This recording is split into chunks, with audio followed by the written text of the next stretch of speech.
back in the car, and we're off driving here. So I wanted to do this video and talk about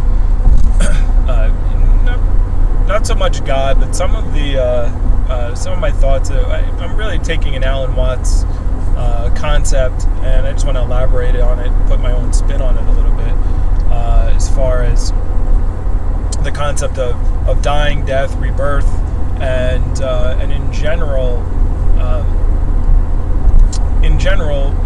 what I think is going on, and everybody has their beliefs as far as death. Do you go on and go and become, are you with God and go to heaven, or do you go to Hades or hell or whatever it is that you think happens? So is there an afterlife? I don't really believe in an afterlife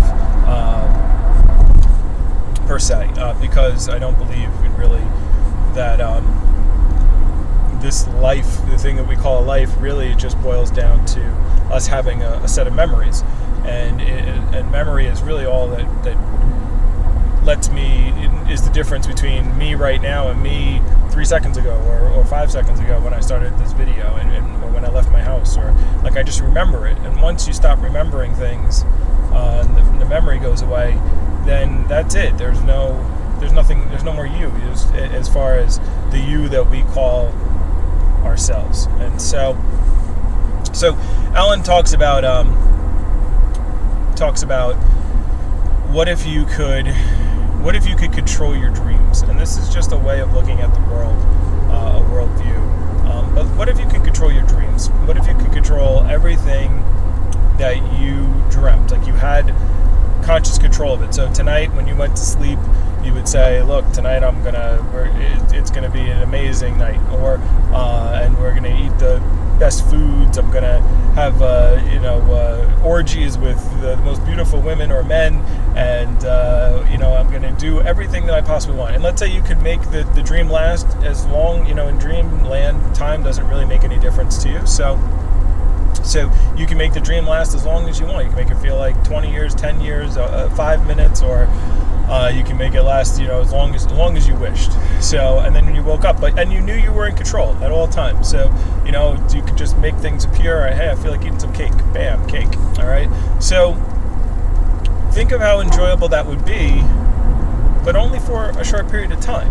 As far as you would do that, and then after a little while of eating all the most amazing foods and being with the most amazing people, eventually you would want to do something. You would want to have an adventure. You would want to, do something interesting, as opposed to just sit around and be gluttonous.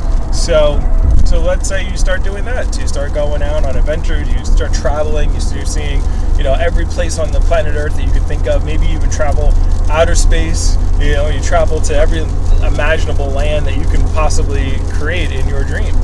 So you do that for a while, and then after a while, however long you could do that, you would want to do something else. It's like, all right, tomorrow night I'm gonna, we'll slay a dragon, or we'll fight some. I'll make a war, or maybe, it's just I want to do something different. You would want to continue to do something different. You would be bored. People who are rich. Michael Jordan in his book says, the worst thing in the world is to have a lot of money and a lot of time on your hands, because you don't know what to do. That's why he kept coming back to the NBA, and you need some reason to go on. People think that money solves all your problems, and it doesn't. There's people with tons of money who are rock stars and who kill themselves all the time. People are financially money that lasts them 7, 8, 9 generations, and you have to have a worthy cause. That's what it's about doing. So as you're dreaming, you're doing these things.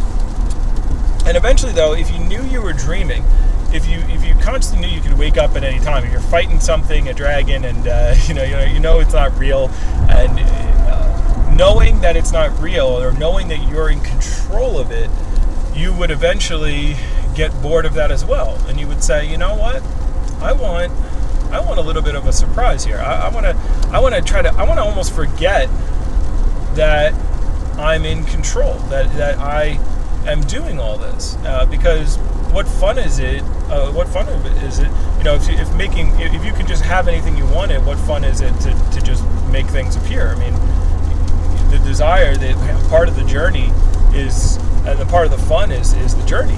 Every person who wins, if you ever see anyone who wins the Super Bowl, immediately as soon as they win the Super Bowl or the NBA championships or whatever they win, what's the next thing out of their mouth? It's like, okay, well, how can we do it again? How can we get a three-peat? How can it be a four-peat?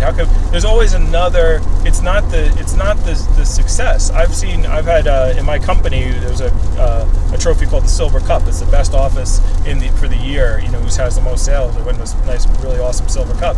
And every manager wants to win the Silver Cup, but I've met managers who won 2, 3, 4 Silver Cups. And you know what they are? They're just a hunk of metal and trophy that sits in their garage afterwards. It's not. It's something that they strive so hard for, but afterwards it's like, okay, I have it, but that's not. The fun is not in the destination. The fun is in the journey, and we forget that sometimes. So now let's say you do all this work, and now you're like, okay, well, I'm in my dreams, and I'm going to make myself forget. You're in control, but I'm going to forget. Just maybe for a little bit, just to make it a little bit dicey, I'm going to forget that I'm in control. And then that makes the dream, like maybe I'll give up control for a little bit. Maybe I won't be able to get myself out of it. And, and then all of a sudden you wake up. Maybe you're doing something and you wake yourself up because it's like, ooh, it was something new, it was a surprise. And if you take this line of thought, it's like, okay, well, I want to try this. I want to be someone. This really explains if this is the way the universe is, because eventually, if you keep going down this train of thought, I'm driving here. If you keep going down this line of thought, eventually, I am going to be in one of these dreams. I'm going to be the guy sitting here with my little Surface, videoing myself in a car as I'm driving down the road, forgetting that I'm in control of everything and that I could do anything that I want. And when I die, I'll wake up and I'll be like, wow, that was a pretty cool adventure. The adventure of me and the adventure of all these other people. That guy's, I can't turn around. Wow. See this guy here? They're all having their own little adventures as they're driving around, forgetting that they're in control of everything. And so, that would explain a lot. So let's talk about this. Let's talk about that theory. If that was the way things really were, well, then wouldn't it make sense? See, because a big problem with the typical God of almighty, all powerful, is always the problem of evil, or the problem of well, why would there be a baby that was born totally deformed and not or that lives for a baby that lives for a day and then dies? What would be the point of that? Why would a God create these things? To punish the parents, to test the parents? That doesn't sound like a good God. What kind of test is that? And what kind of existence is that for that baby? Why doesn't the baby get to be tested? So people are like, they just explain it off with, well, God works in mysterious ways. Well, that doesn't really make sense according to the definition of a all good, knowing, powerful, hating evil God. The scenarios that actually exist don't fit in. The things that actually happen in Earth or in human population don't fit in with that definition of a God. But let's talk about this in the worldview that I just explained.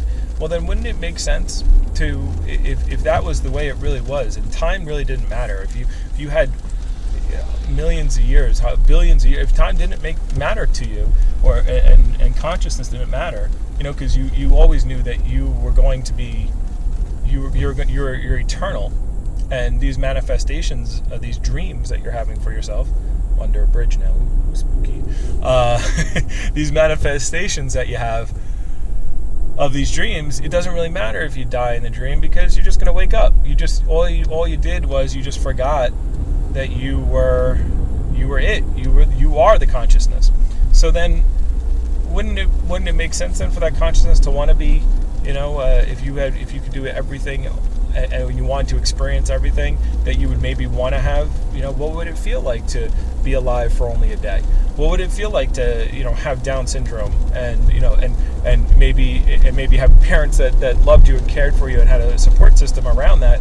Or what would it be like to be a baby with Down syndrome who had parents who didn't care? Or maybe what would it be like to be gay? What would it be like to be, be a midget? What would it be like to be a giant? What would it be like to be, all these things? And so it explains this worldview, at least, maybe not explains, but maybe allows for all the things that we see that happen. The wars that happen and all the good and the bad and everything. Well, that's all necessary, and you can't have excitement. You can't have heroes if you don't have tragedies. If nothing ever goes wrong, you can't experience. If everyone was a millionaire, or if everyone could play basketball like LeBron James, then LeBron James wouldn't be special. So in order for the manifestation of you, or for the consciousness, the overall consciousness, to have an experience like a LeBron James, that means everybody else has to not have the skills of LeBron James. So you have that special feeling that LeBron James has. And so the point being is, everyone is individual, but everyone is a part of the whole. We're all the whole. We're all it. And we just forgot. We just forgot that we are it. Because if we remembered, it wouldn't be exciting anymore. So I'm going to elaborate more on this. I'm going to try to keep my videos short. Plus, I'm at my destination. So something to think about. Give me some comments below.